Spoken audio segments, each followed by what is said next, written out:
Hello বন্ধুরা, আজকের এই ভিডিওতে তোমরা যারা ফোর্থ সেমিস্টারে হিস্ট্রি মাইনর নিয়ে পড়ছো, অর্থাৎ হিস্ট্রি মাইনর যাদের রয়েছে ফোর্থ সেমিস্টারে, ঠিক আছে, মাইনর পেপার যাদের রয়েছে তাদের এই মাইনর পেপারে যে সিলেবাস রয়েছে সেই সিলেবাস সম্বন্ধে আমরা আজকে আলোচনা করব।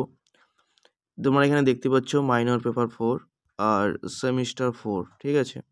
এখানে তোমাদের পড়তে হবে, দেখো মাইনর পেপার 4 সেমিস্টার 4 ফোর্থ সেমিস্টারে যারা নতুন সিলেবাসে পড়ছো তাদের সিলেবাস কিন্তু এটা।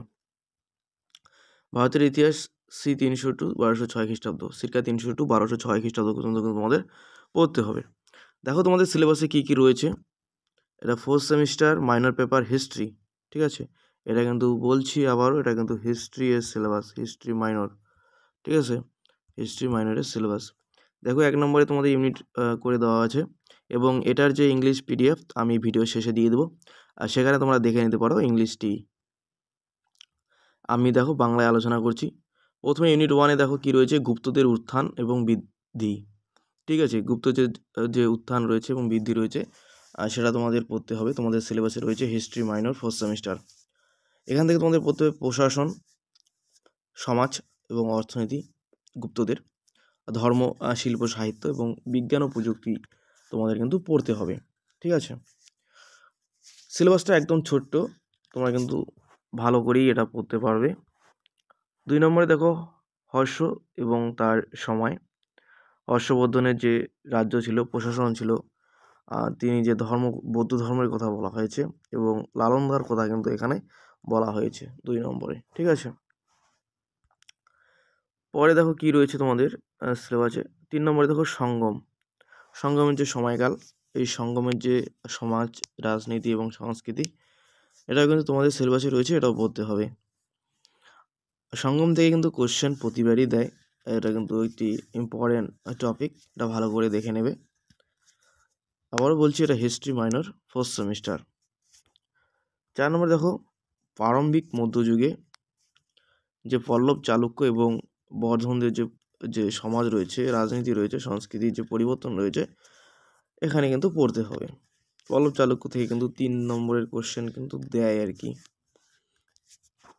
5 নম্বরে দেখো রাষ্ট্রকূট বংশ, পাল বংশ প্রতিহারদের যে রাজনৈতিক কাঠামোর বিবর্তন, রাজনৈতিক কাঠামোটা কিন্তু তোমাদের পড়তে হবে। পরে দেখো কি রয়েছে। 6 নম্বরে দেখো উত্তর ভারতে রাজপুত রাজ্যের উত্থান। উত্তর ভারতে রাজপুত রাজ্যের উত্থান রয়েছে, এটা তোমাদের পড়তে হবে। 7 নম্বরে দেখো সিন্ধুতে আরবদের যে সিন্ধু বিজয়, সেটাও কিন্তু তোমাদের দেখতে হবে। আর উত্তর ভারতের ক্ষমতার জন্য সংগ্রাম এবং সালতানাত প্রতিষ্ঠাতা, অর্থাৎ সুলতান সাম্রাজ্যের যে প্রতিষ্ঠাতা, সেটা কিন্তু তোমাদের সিলেবাসে রয়েছে। অর্থাৎ তোমাদের সিরকা 300-1206 খ্রিস্টাব্দের মধ্যে যেটা রয়েছে ইতিহাসের সময়সূচি, সেই সিলেবাসটা কিন্তু তোমাদের পড়তে হবে।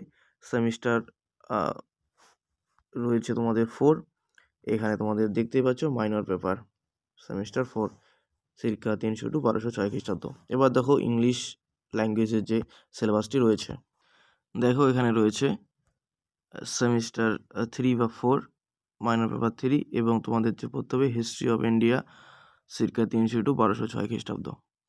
দেখো তোমাদের এখানে রয়েছে সিলেবাসটি। সেমিস্টার 4-এর জন্য কিন্তু এটা রয়েছে এবং 3-এর জন্য কিন্তু এটাই রয়েছে, একই সিলেবাস, সেম সিলেবাস। দেখো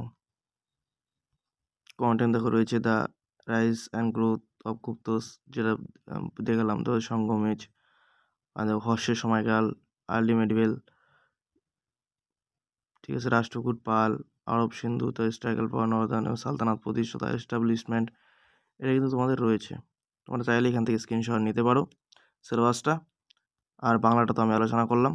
পরবর্তী ভিডিওতে আমি এই সিলেবাসের যে প্রশ্ন রয়েছে বা কী কী প্রশ্ন আসতে পারে এবং বিগত বছরের কী প্রশ্ন এসেছে এই সিলেবাস থেকে, সেটা আমি দিয়ে দেবো। অবশ্যই কিন্তু তোমরা চ্যানেলটিকে লাইক, কমেন্ট এবং শেয়ার করে দেবো বন্ধুদের মধ্যে, সাবস্ক্রাইব করবে অবশ্যই পরবর্তী ভিডিওর জন্য।